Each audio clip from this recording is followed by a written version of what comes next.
Hi everyone. Today we will see how to calculate a time complexity for a simple program by using step count method. Step count method. Okay. So ఒక time complexity ఎలా calculate చేయాలి program. Already last class మనం discuss చేసినట్టుగా time complexity calculate చేయడానికి కొన్ని factors కావాలి. We need to remember some factors. ఏంటవి? ఒక ప్రోగ్రామ్ ఎంతసేపట్లో ఎగ్జిక్యూట్ అవుతుందని ఎలా తెలుస్తుంది? First thing is whether your program is running on single processor or multi-processor. Single process సిస్టంలో రన్ అవుతుందా మల్టీ ప్రాసెసర్ సిస్టంలో రన్ అవుతుందో తెలియదు. సిమిలర్లీ ఆ ప్రోగ్రామ్ మనం రన్ చేసే ప్రోగ్రామ్ సిస్టంలో 32-బిట్ ఆపరేటింగ్ సిస్టమ్ ఉందా ఆర్ 16-బిట్ ఆపరేటింగ్ సిస్టమ్ ఉందా తెలియాలి. సో ఇవన్నీ ఫ్యాక్టర్స్ మినిమం ఏ ఆపరేటింగ్ సిస్టమ్ ఉందో తెలియాలి. నెక్స్ట్ ఫ్యాక్టర్ ఏంటి? Whether the clock speed and or read and right speed of a system ఎలా ఉంది, మన సిస్టమ్ ఎన్ని మెగాహెర్ట్జ్ ఉంది, 3.2 GHz సంథింగ్ ఎలా ఉంటుంది, ప్రాసెసర్కి సంబంధించి ఏంటి తెలుసుకోవాలి. నెక్స్ట్ వన్ ఈస్ ఇవి మూడు హార్డ్వేర్ డిపెండెంట్. ఇది సాఫ్ట్వేర్ అనుకోండి, ఇవి మూడు డిపెండెంట్ అనమాట. Software and hardware component dependent.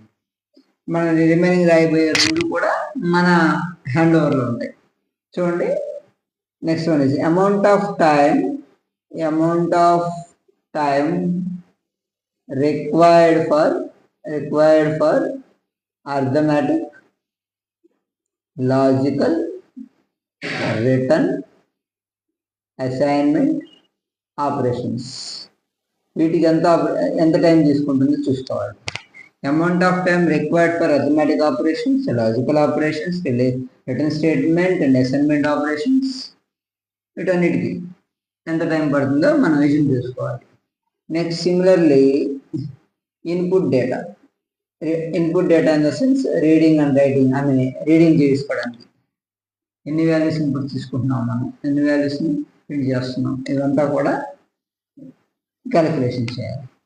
ఈ 5 ఫ్యాక్టర్స్ని కన్సిడర్ చేసుకొని మనం టైం కాంప్లెక్సిటీ క్యాలిక్యులేట్ చేయాలి. సో ఈ 5 ఫ్యాక్టర్స్లో ఈ 3 మన చేతుల్లో ఉండవు. అంటే యాజ్ ఎ ప్రోగ్రామర్గా మన చేతుల్లో ఉండేది ఏంటి? మనం మ్యాక్సిమం ఆపరేషన్స్ని తగ్గించడం, లేకపోతే నెంబర్ ఆఫ్ స్టేట్మెంట్స్ రాయడం, input and print of statements తగ్గించడం, ఇలాంటివి మన చేతుల్లో ఉంటాయి. కానీ ఈ 3 మన చేతుల్లో ఉండవు.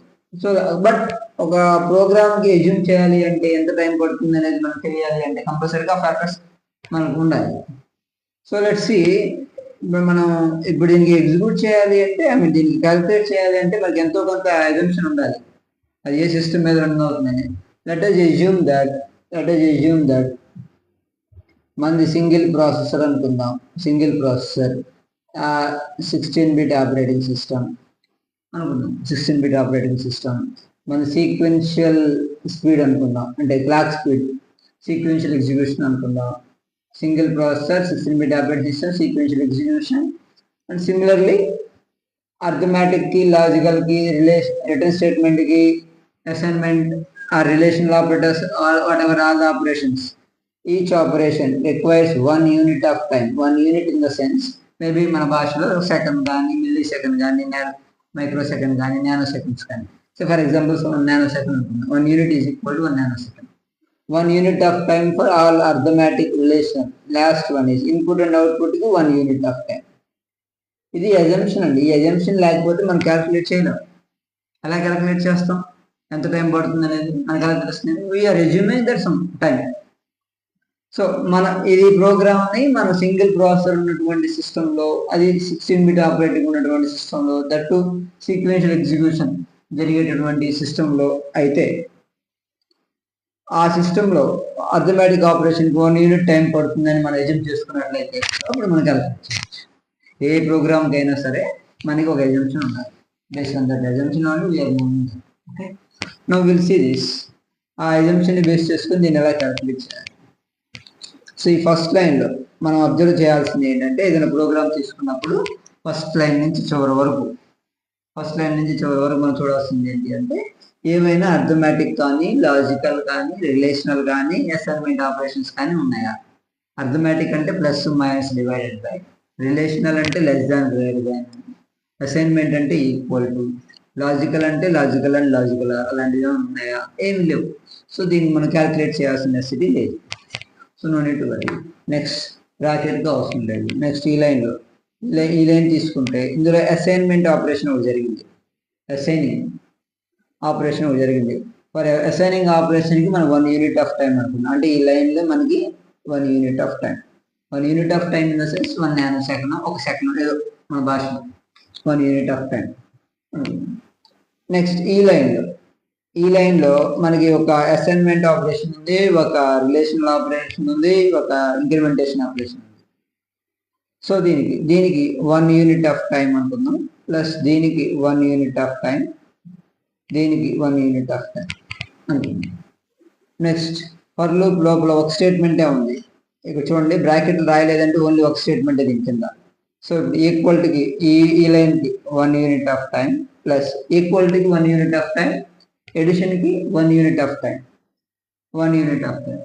ఓకే, రిటర్న్ స్టేట్మెంట్కి 1 unit of time, 1 unit of time. ఇది ప్రాబ్లం, ఇలా చూసుకోవాలి. బట్ ఇక్కడ ఏంటంటే ఇది ఫర్ లూప్ కాబట్టి ఈ కండిషన్ ఆపరేషన్ అనేది ఒకసారి ఎగ్జిక్యూట్ అవుతుంది, మల్టిపుల్ టైమ్స్ ఎగ్జిక్యూట్ అవుతుంది. ఒకసారికి 1 యూనిట్ ఆఫ్ టైం, బట్ ఇది ఎన్నిసార్లు ఎగ్జిక్యూట్ అవుతుంది అనేది కావాలి. అలాగే ఇంక్రిమెంటేషన్ ఆపరేషన్ కూడా ఒకసారి ఎగ్జిక్యూట్ అవుతుంది, మల్టిపుల్ టైమ్స్ ఎగ్జిక్యూట్ అవుతుంది. ఎన్నిసార్లు ఎగ్జిక్యూట్ అవుతుంది అది మనం చూడాలి. అలాగే ఈ statement sum equal to sum plus A of I అనేది ఒక్కసారి ఎగ్జిక్యూట్ అయితే 2 యూనిట్స్ ఆఫ్ టైం, ఒక్కసారి ఎగ్జిక్యూట్ అయితే 2 యూనిట్స్ ఆఫ్ టైం. బట్ ఇది ఒకసారి ఎగ్జిక్యూట్ కావద్దు, ఎందుకంటే ఇది ఫర్ లూప్ లో ఉంది కాబట్టి ఇది ఎన్నిసార్లు ఎగ్జిక్యూట్ అవుతుందో తెలియాలి. ఇది ఎన్నిసార్లు ఎగ్జిక్యూట్ అవుతుందంటే ఎలా తెలియాలి, మనకి ఎన్ వాల్యూ ఎంతో తెలియాలి. లెట్ us assume దట్ మనకి ఇక్కడ ఎన్ వాల్యూ ఎన్ అని ఇచ్చారు, ఎన్ అనే ఇస్తారు, అలానే క్యాలిక్యులేట్ చేయాలంటే ఏం చేయాలి. సపోజ్ ఎన్ వాల్యూ మనం 3 తీసుకుంటే, ఐ వాల్యూ ఫర్ లూప్ లో ఇనిషియలైజేషన్ ఒకసారి ఎగ్జిక్యూట్ అయ్యింది, అందుకని దీనికి 1 అని రాసాం. బట్ ఇవి రెండు కూడా ఎన్నిసార్లు అవుతాయో తెలియదు, మనం చూడాలి. సపోజ్ ఐ వాల్యూ 0 నుంచి స్టార్ట్ అయితే 0, ఎన్ వాల్యూ 3 అనుకున్నాం కదా, 0 లెస్ దాన్ 3 ఒకసారి కండిషన్ చెక్ చేసింది, ట్రూ అయితే లోపలికి వెళ్ళింది, అప్పుడు ఇది ఒకసారి ఎగ్జిక్యూట్ అయ్యింది. నెక్స్ట్ ఇది ఇంక్రిమెంట్ అయ్యింది, ఐ వాల్యూ ఇనిషియల్గా 0 ఉంది, 0 కాస్త ఏమైతే ఇనిషియల్గా 0 ఉంది, 0 కాస్త 1 అయింది.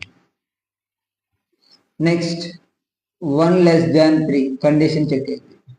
ఇప్పుడు 1 లెస్ దాన్ 3 కండిషన్ చెక్ అయినప్పుడు మళ్ళీ ఇది ఎగ్జిక్యూట్ అయింది. తర్వాత చూద్దాం, 1 లెస్ దాన్ 3 కండిషన్ 2 ఎగ్జిక్యూట్ అయింది. ఇక్కడ మళ్ళీ ఐ వాల్యూ ఎంత అయింది 2. Similarly 2 less than 3 I value increment 2 అయినప్పుడు 2 లెస్ దాన్ 3 మళ్ళీ చెక్ చేసింది. ఈ కండిషన్ ఎన్నిసార్లు చెక్ చేస్తుంది, 0 less than 3, 1 less than 3, 2 less than 3, next 3 less than 3 కూడా చెక్ చేసింది, 3 లెస్ దాన్ 3 కాదని చెక్ చేసింది. అప్పుడు మాత్రం ఫెయిల్ అయితే బయటకు వచ్చేస్తుంది, అప్పుడు ఇది ఎగ్జిక్యూట్ అవుతుంది. ఈ కండిషన్ ఎన్నిసార్లు ఎగ్జిక్యూట్ అవుతుంది, ఎన్ వాల్యూ 3 తీసుకుంటే 0 less than 3, 1 less than 3, 2 less than 3, 3 less than 3. ఎన్ వాల్యూ 3 తీసుకుంటే 4 టైమ్స్ అవుతుంది. ఒకవేళ ఎన్ వాల్యూ 4 తీసుకుంటే 0 less than 4, 0 less than 4, next ఏంటి 1 లెస్ దాన్ 4, 2 less than 4, 3 less than 4, 4 less than 4. ఎన్ వాల్యూ 4 తీసుకుంటే ఎన్నిసార్లు ఎగ్జిక్యూట్ అవుతుంది, ఒకవేళ ఎన్ వాల్యూ కనుక 4 తీసుకుంటే ఎన్నిసార్లు ఎగ్జిక్యూట్ అవుతుంది ఈ కండిషన్, 1 2 3 4 5 టైమ్స్ అవుతుంది. ఎన్ వాల్యూ 3 తీసుకుంటే 4 టైమ్స్ అవుతుంది, ఎన్ వాల్యూ 4 తీసుకుంటే 5 టైమ్స్ అవుతుంది. అదే ఎన్ వాల్యూ కనుక 2 తీసుకుంటే 0 లెస్ దాన్ 2, 1 లెస్ దాన్ 2, 2 లెస్ దాన్ 2. ఎన్ వాల్యూ 2 తీసుకుంటే 3 టైమ్స్ అవుతుంది. సో ఎన్ వాల్యూ 3 తీసుకుంటే 4 టైమ్స్, ఎన్ వాల్యూ 4 తీసుకుంటే 5 టైమ్స్, ఎన్ వాల్యూ 2 తీసుకుంటే 3 టైమ్స్.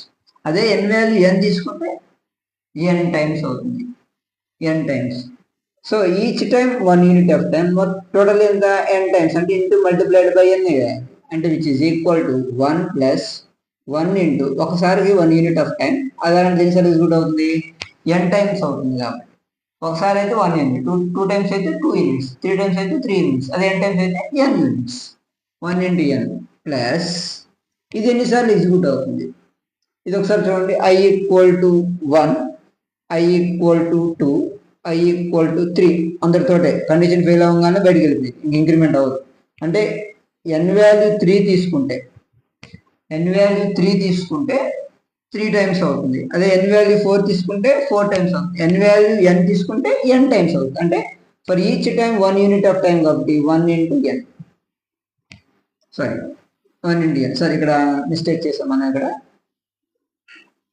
n వాల్యూ 3 తీసుకుంటే కండిషన్ ఎన్నిసార్లు ఎగ్జిక్యూట్ అవుతుంది? 4 టైమ్స్. n వాల్యూ 4 తీసుకుంటే 5 టైమ్స్. n వాల్యూ 2 తీసుకుంటే 3 టైమ్స్. అంటే 2 అంటే 3 అవుతుంది, 4 అంటే 5 అవుతుంది, 3 తీసుకుంటే 4 టైమ్స్ అవుతుంది. అంటే n తీసుకుంటే n ప్లస్ 1 టైమ్స్ అవుతుంది. అంటే ఇక్కడ 1 ఇంటూ ఏం రాయాలి మనం? ఎవ్రీ టైం ఇది ఎగ్జిక్యూట్ అయినప్పుడు 1 యూనిట్ ఆఫ్ టైం. ఇది ఎన్నిసార్లు ఎగ్జిక్యూట్ అవుతుంది? 1 ఇంటూ n ప్లస్ 1 టైమ్స్ అవుతుంది. సో ఈ లైన్ని ఇదేమో 1 యూనిట్ ఆఫ్ టైం ఇన్స్టలేషన్ ఒకసారి జరిగింది. ఇది మాత్రం ఈ లైన్ మాత్రం n ప్లస్ 1 టైమ్స్ జరుగుతుంది. ఇది మాత్రం n టైమ్స్ జరుగుతుంది. n ప్లస్ 1 ఇంటూ దీనికి ఒకసారికి అంతా 1 యూనిట్ కాబట్టి n ప్లస్ 1 ఇంటూ 1 అంతా. అదే ఇక్కడ రాశాను 1 into n plus 1 plus 1 into n. Now ఇప్పుడు ఇది ఒక్కసారి ఎగ్జిక్యూట్ అయితే, ఒకసారి కండిషన్ 2 లోపల ఎగ్జిక్యూట్ అయితే 2 యూనిట్స్ ఆఫ్ టైం. అలాంటిది ఇది ఎన్నిసార్లు ఎగ్జిక్యూట్ అవుతుంది అంటే ఎన్నిసార్లు ఫర్ లూప్ లోపలికి వెళ్తుంది. ఎన్నిసార్లు లోపలికి వెళ్తుంది? సపోజ్ n వాల్యూ 3 తీసుకుంటే 0 <3 అప్పుడు లోపలికి వెళ్తుంది, 1 <3 అప్పుడు లోపలికి వెళ్తుంది, 2 <3 అప్పుడు లోపలికి వెళ్తుంది, 3 <3 అప్పుడు వెళ్ళదు. అంటే n వాల్యూ 3 తీసుకుంటే 3 టైమ్స్. ఒకవేళ n వాల్యూ 4 తీసుకుంటే 0 అప్పుడు లోపలికి వెళ్తుంది, 1 అప్పుడు లోపలికి వెళ్తుంది, 2 అప్పుడు లోపలికి వెళ్తుంది, 3 అప్పుడు లోపలికి వెళ్తుంది, 4 అప్పుడు వెళ్ళదు. అంటే n వాల్యూ 4 తీసుకుంటే 4 టైమ్స్, 3 తీసుకుంటే 3 టైమ్స్, 2 తీసుకుంటే 2 టైమ్స్. అదే n తీసుకుంటే n టైమ్స్. ఈ 2 యూనిట్స్ ఆఫ్ టైం ఇది ఒకసారి ఎగ్జిక్యూట్ అయితే 2 యూనిట్స్ కాబట్టి 2 ఇంటూ n టైమ్స్. ఇది లాజిక్, సింపుల్ లాజిక్ అండి, ఏం లేదు. ఏ స్టేట్మెంట్ ఎన్నిసార్లు ఎగ్జిక్యూట్ అవుతుందో చూడాలి. సో దీని ప్రకారం మనం చూస్తే ఇప్పుడు క్యాలిక్యులేషన్ చూద్దాం ఎలా ఉందో. సో ఇక్కడ చూడండి, ఫస్ట్ లైన్లో ఏం లేదు కాబట్టి first line 1 unit of time, ఇది 1 యూనిట్ ఆఫ్ టైం. సెకండ్ లైన్లో 1 ప్లస్ 1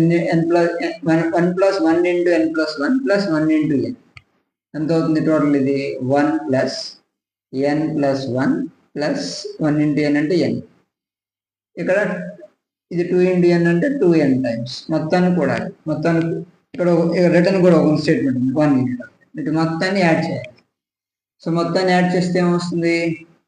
1 ప్లస్ ఈ 1, ఇది మొత్తాన్ని యాడ్ చేస్తే n plus n 2n plus 2 1 అంటే 2n ప్లస్ 2 ఇక్కడ ఒక 2n. ఈ return statement 1 unit of time totally equal to 2n plus 2n 4n 2 1 1 and 4n plus 4 units of time. What is the time complexity of this program? 4n plus 4 units of time. ఎక్కడ కూడా ఇలా చెప్పరు 4n plus 4 units అని. ఏమని చెప్తారు? What is the time complexity అంటే order of n అని చెప్తారు. ఎందుకు అని అంటే అది మీకు అలా తర్వాత నెక్స్ట్ చెప్తాను అసెంబ్లీ నోటేషన్ అనేది. బట్ సింపుల్గా చెప్తాను చూడండి. మనకు వచ్చిన ఎక్స్ప్రెషన్లో 4n plus 4లో సపోజ్ 4n plus 4 వచ్చింది. సపోజ్ n వాల్యూ కనుక నేను 2 పెడితే 4 ఇంటూ 2 ఎంత? 8 అవుతుంది, ఇది 4 అవుతుంది. ఈ మొత్తం ఎక్స్ప్రెషన్ ఎక్కువ ఇంపాక్ట్ టర్మ్ ఇది. ఇంపాక్ట్ టర్మ్ అంటే in the sense suppose n value నేను 5 పెడితే 4 ఇంటూ 5 20 ప్లస్ ఇది 4 మొత్తం ఎంత? 20. 24లో 20 అనేది దీని నుంచే వస్తుంది, ఎక్కువ ఇంపాక్ట్ దాని నుంచే వస్తుంది. సపోజ్ n వాల్యూ నేను 10 ఇచ్చాను అనుకోండి, 4 ఇంటూ 10 40 ప్లస్ 4 44 అవుతుంది, 44 యూనిట్స్ ఆఫ్ టైం. 44లో 40 from this term, remaining 4 from this term. So ఎక్కువ ఇంపాక్ట్ కలిగించే టర్మ్ ఏదైతే ఉందో దాని డిగ్రీ మనం తీసుకుంటాం n. సో దానికి మనం ఆర్డర్ ఆఫ్ n తీసుకుంటాం. మోస్ట్ ఇంపాక్టబుల్ టర్మ్ ఏదైతే ఉందో దాన్ని మనం తీసుకొని ఆర్డర్ ఆఫ్ n గా డినోట్ చేస్తాం. ఒకవేళ మనకి ఈ క్యాలిక్యులేట్ చేసిన తర్వాత 4n² ప్లస్ n ప్లస్ 4 అని వచ్చింది. What is the time complexity అంటే జనరల్గా ఏం చెప్తారు? ఇది మొత్తం చెప్తాం ఆర్డర్ ఆఫ్ n² అని చెప్తారు. ఎందుకు అని అంటే ఈ ఎంటైర్ ఎక్స్ప్రెషన్ లో ఎక్కువ ఇంపాక్ట్ చూపించే టర్మ్ ఇది. when compared to this two. ఈ రెండింటి మీద ఇది ఎక్కువ ఇంపాక్ట్ అనిపించింది, ఎందుకంటే మీరు n వాల్యూ 10 తీసుకోండి, n వాల్యూ 10 తీసుకుంటే 10 స్క్వేర్ అంటే 100, 100 ఇంటూ 4 400, ప్లస్ ఇక్కడ ఎంత వస్తుంది 10 ప్లస్ 4, ఇది మాత్రం 14 వస్తుంది, ఇది మాత్రం 400 వస్తుంది. ఎక్కువ ఇంపాక్ట్ ఎక్కువ మోస్ట్ ఇంపాక్ట్ ఏదైతే ఉందో దాని యొక్క వేరియబుల్ తీసుకొని మనం ఆర్డర్ ఆఫ్ m స్క్వేర్ అని చెప్తాం. సో టైం కాంప్లెక్సిటీ ఏంటంటే అలా చెప్తాం. సో అలాగే నెక్స్ట్ క్లాస్లో మీకు అసిమ్ప్టోటిక్ నోటేషన్ అంటే ఏంటి, వాటి డ్యూరేషన్ ఎలా ఉంటుందో చెప్తాను. ఓకే, సపోజ్ ఈ ప్రాబ్లంలో ఇక్కడ మనం ఐ వాల్యూ కనుక 0 కనుక కాకుండా 1 మారిస్తే ఇది ఒకటొకటి తగ్గిపోతూ ఉంటుంది. ఐ వాల్యూ 0 ఇచ్చి లెస్ దాన్ n ఇస్తే ఇది n ప్లస్ 1, ఇది n, ఇది n అవుతుంది, ఇది n అవుతుంది. ఒకవేళ ఇక్కడ 1 ఇస్తే ఇది n అవుతుంది, ఇది n మైనస్ 1 అవుతుంది, ఇది n మైనస్ 1 అవుతుంది. ఒకవేళ ఇక్కడ 2 ఇస్తే అలా మనం ఎజ్యూమ్ చేసుకుని రాసుకోవచ్చు. ఏదైనా ఒకటి తీసుకొని n వాల్యూ ఎజ్యూమ్ చేసుకొని ఇక్కడ రాసుకొని మనం క్యాలిక్యులేట్ చేసుకోవచ్చు. Okay, next class we'll see different types of problems in time complexity. Okay, మీకు ఏదైనా డౌట్ ఉంటే కామెంట్ బాక్స్లో కామెంట్ చేయండి.